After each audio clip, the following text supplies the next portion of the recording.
Hi అందరికీ, welcome back to my channel. ఇప్పుడు అక్కడక్కడ వర్షాలు పడుతున్నాయి కదా, సో ఇలా చికెన్ సూప్ చేసుకొని ఎంజాయ్ చేయండి వర్షాన్ని. నేను ఇక్కడ తట్టు చికెన్ సూప్ చూపిస్తున్నాను.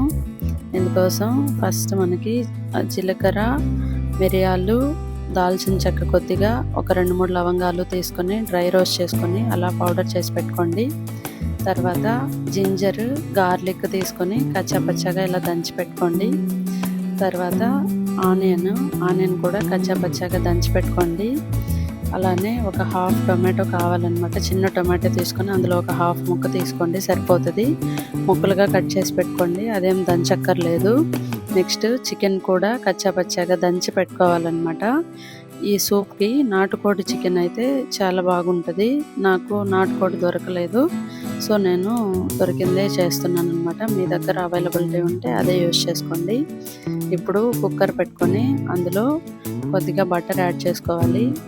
బటర్ బదులు గీ అయినా యాడ్ చేసుకోవచ్చు, లేకుంటే మీ చాయిస్ ఆఫ్ ఆయిల్ అయినా యాడ్ చేసుకోవచ్చు. అందులో ఫస్ట్ మనం దంచి పెట్టుకున్న జింజర్, గార్లిక్ వేసి పచ్చివాసన పోయేదాకా వేపండి. తర్వాత ఆనియన్ వేసి అది కూడా కొద్దిగా వేగిన తర్వాత టొమాటో వేసి, తర్వాత ఉప్పు, పసుపు వేసి బాగా కలపండి. కలిపిన తర్వాత చికెన్ వేసేసుకోండి. చికెన్ మనకు వాటర్ రిలీజ్ అవుతుంది కదా, అలానే ఒక 2-3 నిమిషాలు బాగా కుక్ అవ్వనివ్వండి. అయిన తర్వాత ముందుగా మనం దంచి పక్కన పెట్టుకున్న జీలకర్ర, మిరియాలు, దాల్చిన చెక్క, లవంగం పొడి ఉంది కదా, ఆ పొడి వేసేసేయండి. వేసేసిన తర్వాత వాటర్ పోసుకొని అప్పుడు టేస్ట్ చూసుకోండి. వాటర్లో సాల్ట్, పెప్పర్ ఏమైనా అడ్జస్ట్ చేయాల్సి వస్తే చేసుకొని కొద్దిగా కొత్తిమీర కట్ చేసి వేసుకొని ఒక 5 to 6 విజిల్స్ ఇచ్చుకోండి. అంతే, సూప్ రెడీ అయిపోతుంది. చాలా టేస్టీగా ఉంది. ఒకసారి ట్రై చేసి చూడండి, మీకు కూడా ఖచ్చితంగా నచ్చుతుంది.